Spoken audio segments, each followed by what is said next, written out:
सड़ी गली व्यवस्था के खिलाफ एक खोजी पत्रकार की सत्ता से बगावत देखना चाहते हैं तो हमारे चैनल को लाइक, सब्सक्राइब और शेयर करना न भूलें।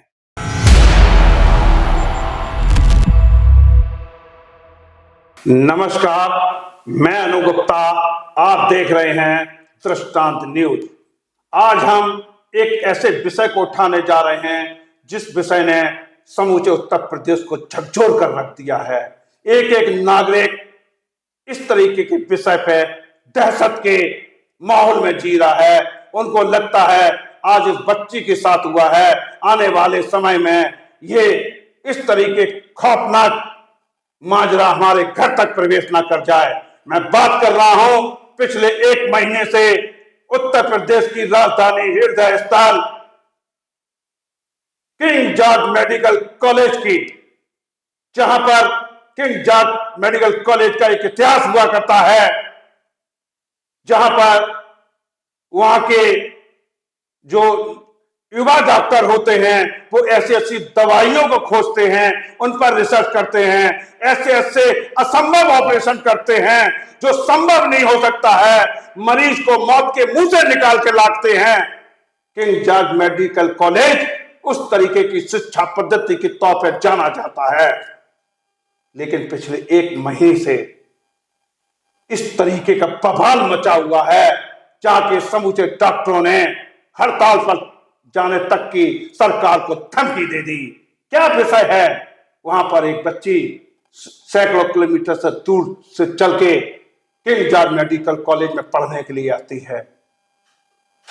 एक मुस्लिम युवक उस बच्ची से दोस्ती करता है, उसकी भावनाओं को अपने में उतारता है और फिर खेल शुरू होता है। धर्मांतरण का खेल होता है, अस्मत लूटे जाने का। जब उस बच्ची ने कहा मैं मां काली की भक्त हूं, मैं धर्म परिवर्तित नहीं कर सकती हूं, तो उस युवा डॉक्टर ने, उस मुस्लिम युवा डॉक्टर ने उस बच्ची के व्यक्तिगत फोटोग्राफ को सोशल मीडिया में वायरल करने की धमकी दे डाली। वो बच्ची अपने प्रोफेसर के पास, अपने एचओडी के पास लेके शिकायत देती है कि मुझे धर्म बदलने के लिए टॉर्चर किया जा रहा है, परेशान किया जा रहा है।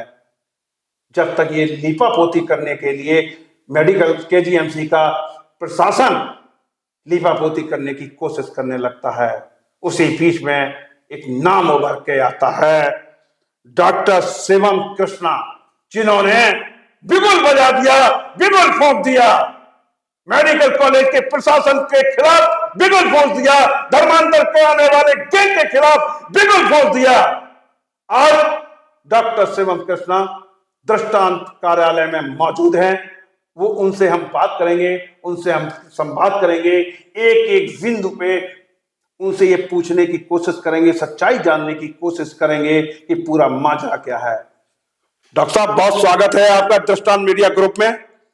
पिछले एक महीने से इतनी कोतूहल इस तरह के बिगुल मेडिकल कॉलेज में फूका जा चुका है, क्या है पूरा माजरा? देखिए, किंग जॉर्ज चिकित्सा विश्वविद्यालय केजीएमयू, अगर हम बात करें तो उत्तर प्रदेश के चिकित्सा संस्थानों में एक अग्रणी भूमिका निभाता है। रिसर्च एंड इनोवेशन के लिए यह संस्थान बहुत ही विश्व प्रसिद्ध है। पिछले एक महीनों से यहां पे कुछ ऐसी घटनाएं घटित हुई जिसने पूरे देश का ध्यान आकर्षण किया। आपको यह जानकर के हैरानी होगी कि किंग जॉर्ज चिकित्सा विश्वविद्यालय का पैथोलॉजी विभाग, उस पैथोलॉजी विभाग के अंदर एक महिला रेजिडेंट डॉक्टर आत्महत्या करने का प्रयास करती है।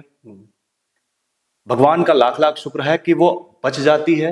वहां के डॉक्टर्स अपनी सेवाएं देके उसको बचाते हैं, और उसके बाद वो जब होश में आती है और जब बयान देती है तो इसमें बहुत सारे खुलासे होते हैं।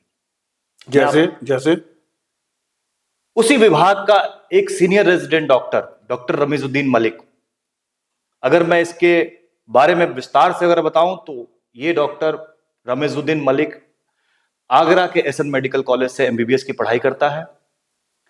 वहां एसएन मेडिकल कॉलेज में पढ़ाई के दौरान एक इस्लामिक मेडिकोज नामक व्हाट्सएप ग्रुप बनाता है। अच्छा। जी। उस इस्लामिक मेडिकोज ग्रुप में वो इस्लाम को मानने वाले उन सभी छात्रों को उस ग्रुप में जोड़ता है। वहां से शुरू होता है रेडिकलाइजेशन का खेल। क्या ये इस डॉक्टर को ये जानकारी नहीं, उत्तर प्रदेश पिछले 10 सालों से योगी आदित्यनाथ की सरकार है और इस तरीके की गतिविधि करने वाले लोगों को सीधे सीधे सजा दी जाती है, पनिशमेंट किया जाता है। इस बात का इसको डर नहीं था क्या? सबसे बड़ी चीज ये है कि आपको जान करके हैरानी होगी कि इस लड़के जब ये मामला एसटीएफ को सौंपा गया जांच के लिए, सर्वप्रथम जब घटना घटित हुई, घटना घटित होने के बाद इस लड़के ने आगरा में 5 वर्षीय एमबीबीएस कोर्स के दौरान 2 लड़कियों का धर्मांतरण किया। अरे, उसमें से एक लड़की आज भी नहीं मिल रही है। एक लड़की ने अपना बयान दर्ज कराया है। जब ये लड़का वापस किंग जॉर्ज चिकित्सा विश्वविद्यालय में एमडी के लिए एडमिशन लेने आता है, एमडी पैथोलॉजी विभाग में एडमिशन लेता है। पैथोलॉजी विभाग के अंदर वहां के प्रोफेसर्स, वहां के हेड ऑफ डिपार्टमेंट द्वारा बकायदा तकरीरें कराने के लिए एक कक्ष मुहैया कराया जाता है। क्या इसकी जानकारी सचिवालय पर वो मेडिकल कॉलेज प्रशासन को थी? बिल्कुल। उन्होंने किस पे आपत्ति दर्ज नहीं की? कोई आपत्ति दर्ज नहीं की। इन्होंने कोई किसकी इजाजत से ये तकरीरें हो रही थी? बकायदा तकरीरें हो रही थी, बकायदा नमाज अदा करने के लिए एक कक्ष बना हुआ था, वहां इस्लामिक साहित्य बरामद हुए हैं। और जब इसकी सूचना हम तक मिली जी, हम जब विश्वविद्यालय परिसर में गए, हमने वहां पे कुलपति महोदया से मांग की और आपको ये जानकर के हैरानी होगी कि हमारी मांगों को झुठलाते हुए उल्टा हमारे ऊपर आरोप उन्होंने लगाने शुरू कर दिए। किसने? वहां के कुलपति महोदया ने और उनके स्टाफ ने।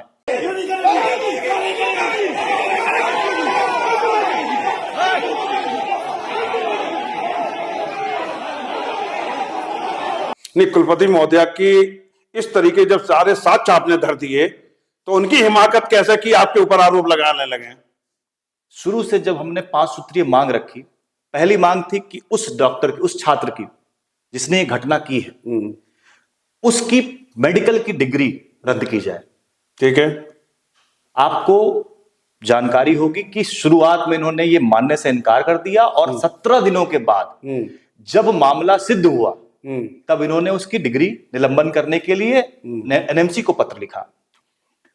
उत्तर प्रदेश की सरकार ने उसकी संपत्ति कुर्क करने का काम किया।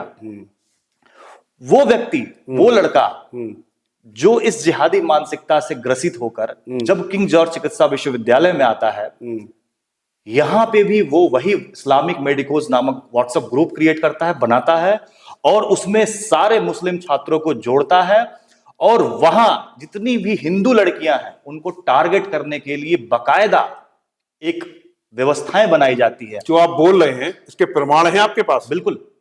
आप दृष्टांत को प्रमाण उपलब्ध कराएंगे? उपलब्ध कराएंगे, बिल्कुल उपलब्ध कराएंगे। अच्छा, इनको ये पता है जो अभी दिल्ली ब्लास्ट हुआ है जिसमें सारे डॉक्टरों की भूमिका निकल के आई है, सारे सफेद कोट पहनने वालों की, क्या इनके लिंक इन लोगों से भी जुड़े हो सकते हैं? देखिए, अल फलाह यूनिवर्सिटी से चलकर और लखनऊ के किंग जॉर्ज चिकित्सा विश्वविद्यालय, जो कानपुर की एक असिस्टेंट प्रोफेसर थी डॉक्टर शाहीन, उनके भाई डॉक्टर परवेज जो लखनऊ के ही एक मेडिकल विश्वविद्यालय के छात्र रहे हैं, उनके द्वारा। कौन medical college? Integral medical college. इसकी भी भूमिका संदिग्ध? बिल्कुल संदिग्ध है, आप जांच कराइए, सामने सामने आ जाएगा। और वो छात्र डॉक्टर परवेज और डॉक्टर रमीजुद्दीन मलिक, ये दोनों एक साथ एक बैच में रहे हैं आगरा मेडिकल कॉलेज में। ओह, तो आप इसके तार अगर कनेक्ट अगर एजेंसियां कायदे से जांच करें तो जो दिल्ली में ब्लास्ट हुआ है उसके तार इनसे जुड़ जाएंगे। बिल्कुल जुड़ जाएंगे। और क्या लग रहा है आपको एजेंसियां जांच कर रही हैं इस समय? देखिए, अभी जो आपने आरोप लगाए, आपने प्रत्यावेदन दिए, उन प्रत्यावेदनों पे एजेंसियां एसटीएफ जांच कर रही है? हमने एसटीएफ को पूरा डॉजियर सौंपा है इसका और एसटीएफ अपने स्तर से जांच कर रही है। और जहां तक इसमें हमारी जानकारी तक है कि इसमें एनआईए और एटीएस की भी अगर जरूरत पड़ेगी तो एसटीएफ उनको भी इन्वॉल्व करेगा। अच्छा, अभी मैंने देखा कुछ दिन पहले इसी मुद्दे को लेके महिला आयोग की उपाध्यक्ष भी वहां पे प्रेस कॉन्फ्रेंस करने के लिए गई थी, चीजें गई थी। वो किस बिंदु तक आपको लगता है कि जायज था? देखिए भाई प्रेस कॉन्फ्रेंस आप कर सकते हैं, आप मेडिकल कॉलेज की वाइस चांसलर हैं, उनको आप आयोग में तलब कर सकते हैं। ऐसी क्या आवश्यकता पड़ गई कि उनको वहां पे जाके प्रेस कॉन्फ्रेंस करनी पड़ी? जब उस पीड़िता लड़की ने लगातार अपने हेड ऑफ डिपार्टमेंट को सूचना दी, लिखित सूचना दी, उसके ऊपर कोई कार्रवाई नहीं हुई। उसने वाइस चांसलर को लिखित सूचना दी, उस पर कोई कार्रवाई नहीं हुई, क्योंकि वहां विभाग में और वाइस चांसलर के दफ्तर में कहीं ना कहीं ऐसे मानसिकता के लोग हैं, चाहे वो वाइस चांसलर का ओएसडी हो, क्या नाम है? अब्बास, और कितना पढ़ा लिखा है? 12वीं पास है। आप क्या उसके 12वीं दस्तावेज पास के किसी भी व्यक्ति को ये विशेषाधिकार है बीसी को कि उसको अपना ओएसडी बना दें? ये वाइस चांसलर को इसका जवाब देना चाहिए कि किस विशेषाधिकार के तहत आपने अपना ओएसडी एक 12वीं पास व्यक्ति को रखा हुआ है। और उस व्यक्ति के रखने के बाद से किंग जॉर्ज चिकित्सा विश्वविद्यालय में न कि सिर्फ धर्मांतरण, न कि सिर्फ लैब जिहाद, बल्कि लैंड जिहाद, अवैध मजारों का जो वहां पे संगठित एक गिरोह बना हुआ है। ये आप नई बात बता रहे हैं, बिल्कुल नई जानकारी दे रहे हैं आप। वहां पे अवैध मजारों का जो एक संगठित गिरोह, और जो वहां के वाइस चांसलर के ओएसडी के द्वारा विभाग के जो पैथोलॉजी विभाग के जो प्रोफेसर थे वाहिद अली, उनको तो खैर हटा दिया गया है अपने पद से। वो तो कह रहे थे हमको तो कोई जानकारी नहीं है। आप ये बताइए कि आपके विभाग के किसी रेजिडेंट, आपके कार्यालय में किसी के साथ कोई घटना घटित हो जाती है, और आप इस कार्यालय के प्रमुख होने के नाते अगर आपको ये जानकारी नहीं होती है, और एक दिन नहीं लगातार एक हफ्ते तक, तो इसमें कमी दोष किसका है? भाई उनका अपना सूचना तंत्र तो होना ही चाहिए। आपके आगे इतनी बड़ी घटना घट रही है, एक बेटी चिल्ला चिल्ला के कह रही है हमारे साथ बलात्कार हुआ है, और वो कार्रवाई नहीं कर रही। और जहां तक आपने एक सवाल किया कि राज्य महिला आयोग के उपाध्यक्ष को किंग जॉर्ज मेडिकल यूनिवर्सिटी में जाना क्यों पड़ा, जब वो पीड़िता ने लगातार उसको कहीं से न्याय मिलता हुआ नहीं दिखा, वो स्वयं अपने पिता के साथ राज्य महिला आयोग के दफ्तर गई। राज्य महिला आयोग में उसने लिखित शिकायत की, वहां से माननीय मुख्यमंत्री जी को इस मामले को संज्ञान में दिया गया।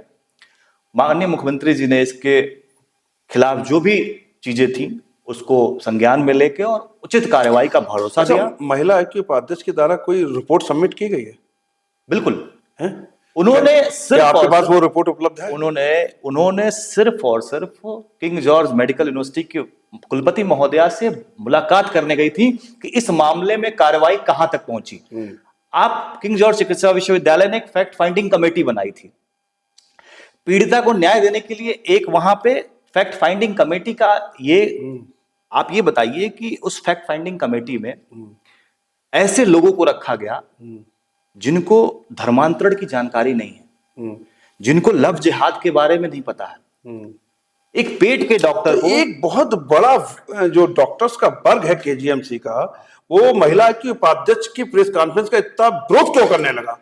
देखिए, विरोध इसलिए कर रहा है क्योंकि कहीं ना कहीं कुलपति महोदया का दबाव है उनके द्वारा इस तरीके की, क्योंकि जो व्यक्ति वहां कार्य कर रहा है या जिसको वहां अपनी रोजी रोटी वहां से चलानी है, वो कहीं ना कहीं इतना मुखर होकर बात नहीं करेगा। अच्छा, जैसे एक बेटी के साथ ये हुआ है, एक बच्ची के साथ ऐसा हुआ, तो हो सकता है जब ये गैंग इस तरीके का अनवरत कार्य कर रहा था और भी बच्चियां हो सकती हैं। बिल्कुल हो सकती हैं। आपको जानकारी होगी कि मैं आपको स्वयं सूचना दे सकता हूं कि इस घटना के बाद जब हम लोगों ने मुखर होकर इसमें बात करना शुरू किया, जब हमने विरोध प्रदर्शन दर्ज कराया, मेरे पास स्वयं कम से कम दर्जनों ऐसे मामले लोग डायरेक्ट मुझे मैसेज कर रहे हैं और बाकायदा विभाग के तहत कि मैं इस विभाग में हूं, मेरे साथ इस तरह की घटनाएं हुई हैं, लेकिन मैं स्वयं इस मामले में कहीं बोल नहीं सकती।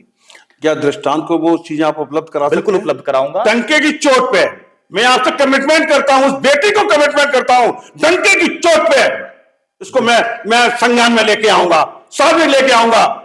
ये सारे जो आखिर किसी बेटियों के साथ, बाहर से आई बच्चियों के साथ ऐसा दैनिकार कैसे हो सकता है? बिल्कुल। कैसे इनको क्या कही जाती है, इन लोगों को जस्टिफाई किया जा सकता है जो इस तरीके के कार्यों में संलग्न है?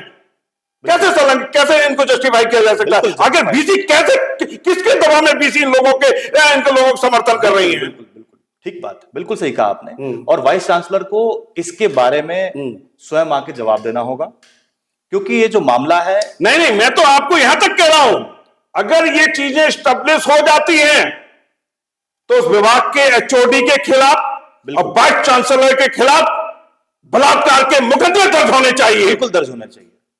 पीड़िता को न्याय नहीं मिला और न्याय मिलने के बाद जो उसमें डिले मैं हुआ, इस मंच से, इस मीडिया हाउस से, इस दृष्टांत के बैनर तले आपको यह भरोसा दिलाता हूं, यह लड़ाई दृष्टांत मीडिया ग्रुप लड़ेगा। अगर बेटियों के साथ हो रहा, आज इन बेटियों के साथ हो रहा, कल हमारी बेटियों तक हाथ आ सकते हैं।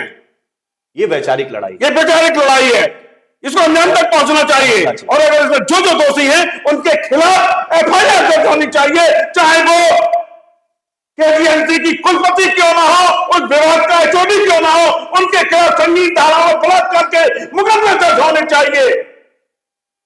जिस तरीके से शिवम जी ने बताया है कि इसमें और भी तरीके की चीजें हैं, रोहिंग्याओं की भर्ती की गई है, रोहिंग्याओं के अकाउंट खोले गए हैं, इनके पास इतना जबरदस्त तरीके के दस्तावेज हैं जो कह रहे हैं भाई साहब 3-4 एपिसोड अगर आप चलाएंगे तो उन 3-4 एपिसोड तक क्या कही जाती है, आपको केजीएमसी की सच्चाई जज भारत के सामने आ जाएगी, सरकार के सामने आ जाएगी, न्यायपालिका के सामने आ जाएगी।